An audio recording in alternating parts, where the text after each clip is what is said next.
जब चुनाव होते हैं तो वो केवल शहरों कस्बों में नहीं होते हैं बल्कि दूर दराज के इलाकों तक होते हैं और हम आज तक में आपको उन्हीं इलाकों में लिए चलेंगे। नमस्कार, मैं हूं श्वेता सिंह और आज हम जम्मू कश्मीर के पुंछ जिले के हवेली पुंछ कंस्टिट्यूएंसी में पहुंचे हैं। लाइन ऑफ कंट्रोल से लगता ये इलाका जहां का आज पूरा हाल हम आपको बताने वाले हैं और हम शुरुआत कर रहे हैं विलेज डिफेंस के उन कर्मवीरों के साथ जिन्होंने अपने हाथों में यह जिम्मा ले लिया है कि इस क्षेत्र में देश का कोई दुश्मन दाखिल नहीं हो सकता।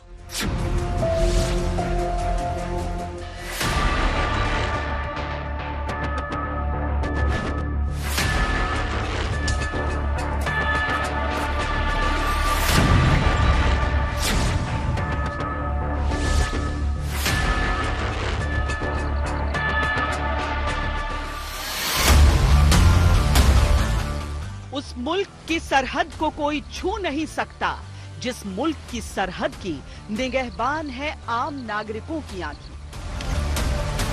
ये आंखें हैं पूंछ के उन निगहबानों की जिनकी जुबान पर भारत और दिल में देश के दुश्मनों के लिए धधकती आग रहती है।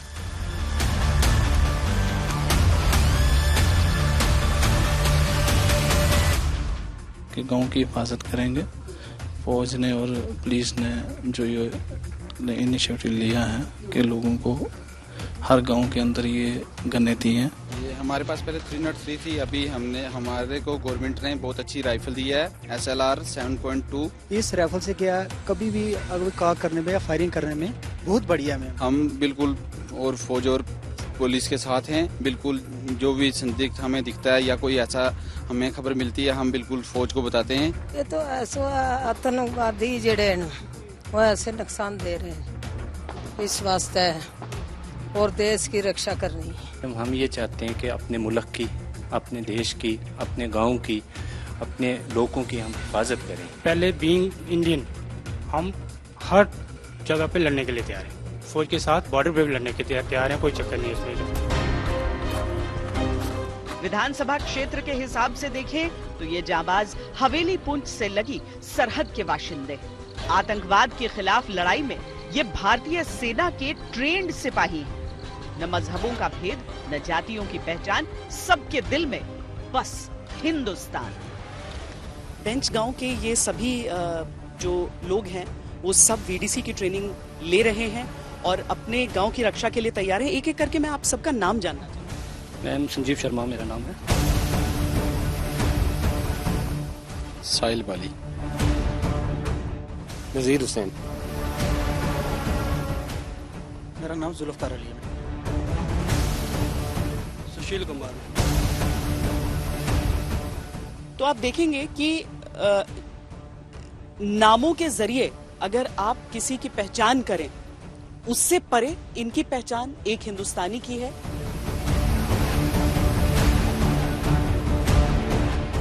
हर समय हम सक्षम रहते हैं हर जगह, चाहे नदी हो, नाले हो। हमें जब भी सेना की तरफ से, जब पुलिस की तरफ से भी कोई आदेश आता है कि यहाँ पर कुछ इनपुट्स वगैरह हैं, तो तब हम तैयार हो जाते हैं, अपने साथी लेकर चलते हैं, सर्च करते हैं। अगर कोई ऐसा संदिग्ध आदमी दिखता है तो पहले सेना के साथ कंफर्म करते हैं, तो पुलिस के साथ भी बात करते हैं। जी, जानकारियां भी आप लोग साझा करते हैं। हमने देखा है कि इस बार किस तरीके से एक VDC को शौर्य चक्र प्राप्त हुआ है, यानी कि अपनी तरफ से वो एक्शन लेने के लिए भी आप लोग सक्षम हैं। जी जी, ये हमारे पास पहले 303 थी, अभी हमारे को गवर्नमेंट ने बहुत अच्छी राइफल दी है SLR 7.2। हम बिल्कुल और फौज और पुलिस के साथ हैं। कैसे लग रहा है बंदा? जी जी, बहुत अच्छा लग रहा है सर, बहुत तो अच्छा। सब सीख लिया आपने, लोड करना, जी जी जी जी, हमने सीख लिया सर। मेंटेन कैसे रखना है? जी जी जी जी सर, बिल्कुल सीख लिया सर हमने। गर्व से पकड़ रहे हैं आप इसको? जी जी जी, हाँ हाँ, बिल्कुल बिल्कुल बिल्कुल। ये एक चीज थी जो ऐसा लग रहा था कि थोड़ी कमी थी। बहुत दिनों से मांग भी इसकी हो रही थी कि VDC जो है वो बहुत पुराने हो गए हैं, उनके हथियार, ट्रेनिंग नहीं है। तो अब इन चीजों से आप लोग खुश हैं? जी मैम, सबसे पहले तो ये बहुत बढ़िया सरकार ने सोचकर ये राइफल दी है जो सेल्फ लोडिंग राइफल है 7.62। इस राइफल से क्या कभी भी अगर कार करने में या फायरिंग करने में बहुत बढ़िया है मैम, क्योंकि मैंने भी सेना में 22 साल निकाले हैं। सेना में रहा हूँ। उसके बाद जब यहाँ पर कभी भी हमारे गांव में इतनी दूर दूर है फौज पुलिस, जब भी को हमारे को ऐसा संदिग्ध दिखाई देता है, उस वक्त जब तक हम उनको फोन करते हैं, फोन करने से पहले हम उस व्यक्ति को वहीं पे टारगेट करो, हमारे को पता है कि कौन आ रहा कौन है, उसको तब तक टारगेट करके रखेंगे हम, उसको वहां से जाने नहीं देते, तब तक हमारी जो सेना है, पुलिस है, वो वहां पर पहुंच जाएगी, उस टारगेट को किल कर देगी। हाल फिलहाल जो हमने इस पूरे क्षेत्र में इस तरह की वारदातें बढ़ती हुई देखी, उसके बाद गांव वालों ने अपने हाथों में ये जिम्मेदारी ली। हाँ मैम सबसे पहले तो मैं अपनी गवर्नमेंट का शुक्रिया करता हूँ, क्योंकि हमें पहले तो 303 दी थी उन्होंने, अब हमें SLR मिली है। तो मैम जैसे हमारे गांव में आगे पीछे कोई ना कोई मतलब संदिग्ध आके घुस जाते थे, तो पहले हमें आर्मी और पुलिस को इन्फॉर्म करना पड़ता था। अब तो हमें एक मतलब SLR मिली है, सबसे पहले हाँ खुद कर लेंगे मैं। हाँ जी मैम। और इसके अलावा गांव में आपकी कैसी परिस्थितियां हैं? रहने के लिए ठीक है? कुछ चीजें हैं जो आपको लगता है बेहतर होनी चाहिए, क्योंकि अब विधानसभा चुनाव हो रहे हैं? तो हमें गांव में सबसे बहुत परेशानी ये है कि हमारे गांव में जैसे राइफलें दे रखी हैं, लेकिन दूर दूर दे रखी हैं। मोहल्ले में गट्ठी राइफलें नहीं दे रखी हैं। एक मेरी राइफल है और मेरे से दूसरा जो बहुत दूर रहता है, लेकिन जब ऐसा वैसा कोई टाइम आता है हम इकट्ठे हो जाते हैं। लेकिन हमें ये चाहते हैं कि हमारे गांव में, मैं दलेरे का रहने वाला हूँ, हमारे गांव में कम से कम 5-6 राइफलें और चाहिए। इसके अलावा जैसे बिजली, पानी, सड़क, ये सारी चीजें मैक्सिमम पूरी हो गई हैं। पानी की थोड़ी दिक्कत अभी बच रही है, वो भी हो जाएगी, मोदी जी करेंगे, आपको उम्मीद है? उम्मीद है हमें। हाँ बाकी सड़क पानी बिल्कुल ठीक है, लाइट भी ठीक हो रही है। जी बिल्कुल। जो मोदी सरकार की तरफ से पहले तो बहुत परेशानी आ रही थी, क्योंकि जब कोई रोड में ब्लैक टॉपिंग नहीं होती थी तो लोग रोड में आ जाते थे, पानी की प्रॉब्लम थी। लेकिन अब घर घर जो है नल भी पहुंच चुका है, और जो नए पोल भी लग रहे हैं, और जो तार थी पहले जो खुली तार थी, अब प्लास्टिक की तार लग रही है, जो मतलब सेफ रहती है, करंट नहीं होता इसमें। बॉर्डर पर बसे इन लोगों ने पाकिस्तान की तरफ से सीज फायर उल्लंघन, घुसपैठ और आतंकवाद की इतनी हरकतें देखी कि खुद मुकाबले के लिए तैयार रहते हैं। भारतीय सेना और जम्मू कश्मीर पुलिस का साथ मिला तो सरहद के रक्षक बन गए।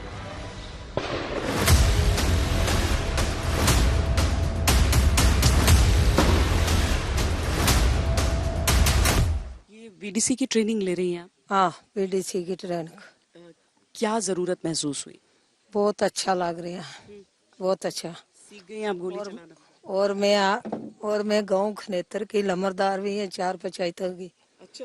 हाँ, VDC की ट्रेनिंग बहुत अच्छी है और बहुत अच्छा लग रहा है। यहाँ क्या जरूरत है? क्या टेरर के खिलाफ खड़े होने के लिए? ये तो ऐसा आतंकवादी जड़े हैं वो ऐसे नुकसान दे रहे हैं, इस वास्ते है, और देश की रक्षा करनी है। VDC बनने के लिए कोई कहता है, या आप खुद कहते हैं कि मैं अपने लोगों की हिफाजत करना चाहता हूँ? खुद कहते हैं लोग कि गांव की हिफाजत करेंगे।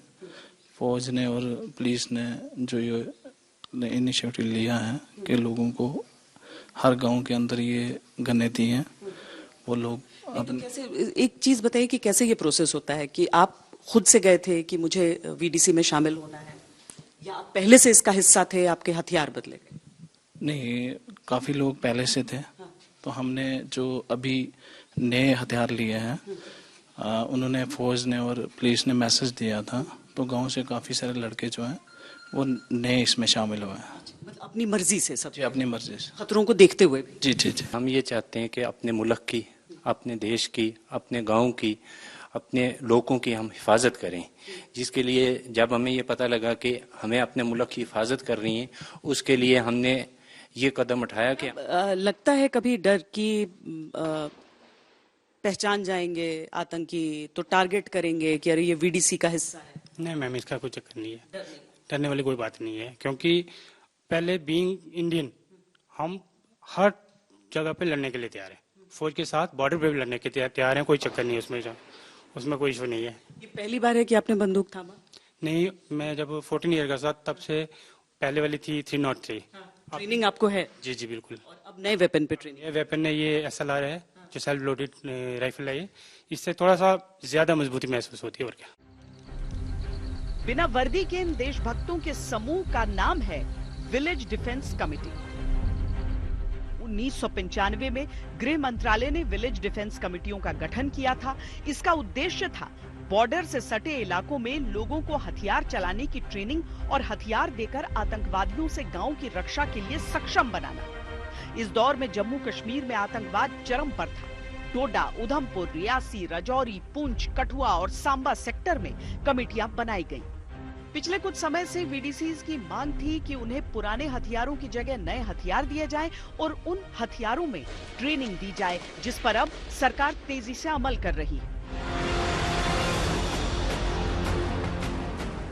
सामने दूर तक नजर दौड़ाई जाए तो पाकिस्तान साफ साफ दिखता है।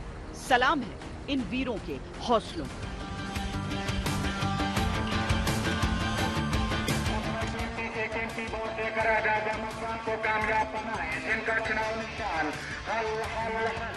यहाँ से हम लाइन ऑफ कंट्रोल से लगे एक दूसरे गांव खड़ी करमाड़ा पहुंचे।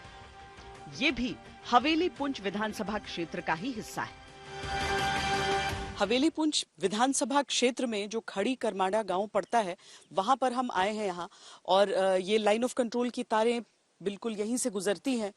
लेकिन यहाँ पर जीवन कैसा है और क्या यहाँ पर सुध लिया जाता है नेताओं द्वारा, वो हम समझते हैं।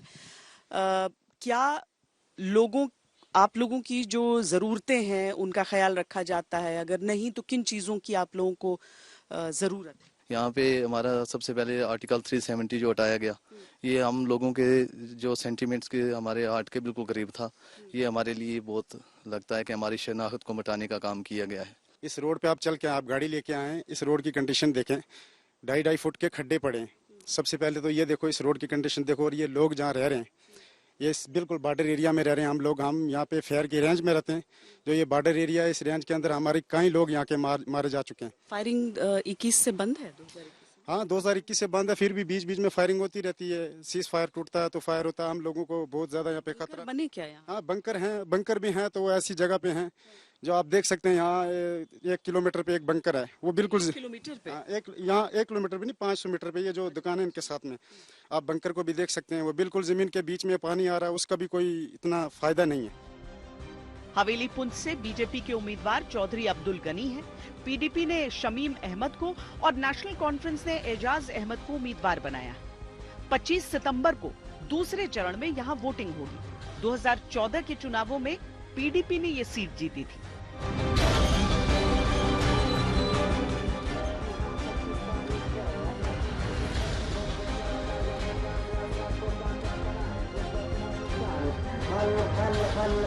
अपने कीमती से कीमती वोट जनाब आजाद अहमद जान को। कितनी उम्र हो गई आपकी? मेरी 23 ईयर है। तो लोकसभा इलेक्शन में आपने वोट डाला था? हाँ, लोकसभा इलेक्शन में मैंने वोट डाला था। विधानसभा पहली बार आप डालेंगे? विधानसभा पहली बार डाला। क्या सोचकर डालेंगे? हमारा सबसे बड़ा पहला मसला है वो हमारा बेरोजगारी का मसला है। देखिए, मैंने ग्रेजुएशन किया है, तो ग्रेजुएशन करने के बाद जब मुझे कोई जॉब नहीं मिली, तो तब मेरा सबसे पहले जो हमारा रोजी रोटी का मसला है, तो उसके लिए फिर ये आप देख रहे हैं कि मैं अपनी शॉप पे काम कर रहा हूँ। तो बताइए, यहाँ रिजर्वेशन जो बॉर्डर पर रहने वाले लोगों को मिला, उसमें आपको मिला? देखिए, रिजर्वेशन जो हमें बॉर्डर पे वो एक ऑलरेडी है, लेकिन उसका फायदा हमें तभी मिलेगा जब कोई जॉब्स आएंगी। तो जब वो ही नहीं है तो उसको हम क्या करेंगे? गांव में स्कूल है? गांव में स्कूल है, स्कूल में फैसिलिटीज नहीं है। ठीक। हॉस्पिटल है? हॉस्पिटल है मैम, लेकिन हॉस्पिटल में कोई फैसिलिटी नहीं, कोई एम्बुलेंस, कोई कुछ नहीं है। बीमार पड़ता है तो कहाँ ले जाए? जब बीमार पड़ते हैं तो 8 किलोमीटर यहाँ से पुंछ पड़ता है सिटी हॉस्पिटल, तो यहाँ से जाते वक्त टाइम लग जाता है। अगर कोई ज्यादा सीरियस हो, डेथ भी हो जाती है। रोड खराब है? रोड खराब है, रोड का बहुत बुरी हालत है। यहाँ मैं देख रही हूँ वेलकम टू वेट हॉस्पिटल खड़ी करमाड़ा, पर हालत ऐसी नहीं लग रही है कि ये चल रहा होगा। चल रहा है क्या? मैम, ये जब से बना है आज दिन तक एक दिन भी ये ओपन नहीं हुआ। क्यों? ये गवर्नमेंट जाने के क्यों बनाया था और क्यों नहीं चालू किया। क्या काम है आपका इधर? हम फूड एंड सप्लाई। कैसी है जिंदगी यहाँ बॉर्डर पर? बहुत अच्छा, बहुत अच्छा। अच्छा, हाँ। क्या अच्छा है? हमारे लिए ये बहुत अच्छा है। हम जहाँ रह रहे हैं ना, हमारे लिए बहुत अच्छा है। हमारा गाँव खड़ी करमाड़ा, हाँ, उसमें मैं राशन बांट रहा हूँ। अच्छा, हाँ। तो सब लोगों को ये मिल रहा है जो फ्री वाला राशन? वाला राशन मिल रहा है। अच्छा, अच्छा। वो 2-3 क्वार्टी है, उसमें पैसे वाला भी है। जो APL के NPH उसमें पैसे वाला मिलता है, जो फ्री वाला उनको फ्री मिलता है। हाँ जी। तो ये लगातार आपका काम चल रहा है? लगातार काम चल रहा है इंशाल्लाह। बढ़िया। यहाँ पे क्रिकेट होती है? हाँ, अच्छी है। पढ़ाई कैसी होती है? बढ़िया। किस क्लास में? हम अभी ग्रेजुएशन कर रहा हूँ। ग्रेजुएशन? हाँ। उसके बाद क्या करना है? बस उसके बाद अभी सोचा नहीं क्या करेंगे, उसके बाद कुछ करेंगे। चल रही है अभी फिलहाल। अभी क्रिकेट में ही मजा है। वैसे कैसी है लाइफ यहाँ पे? बहुत अच्छी।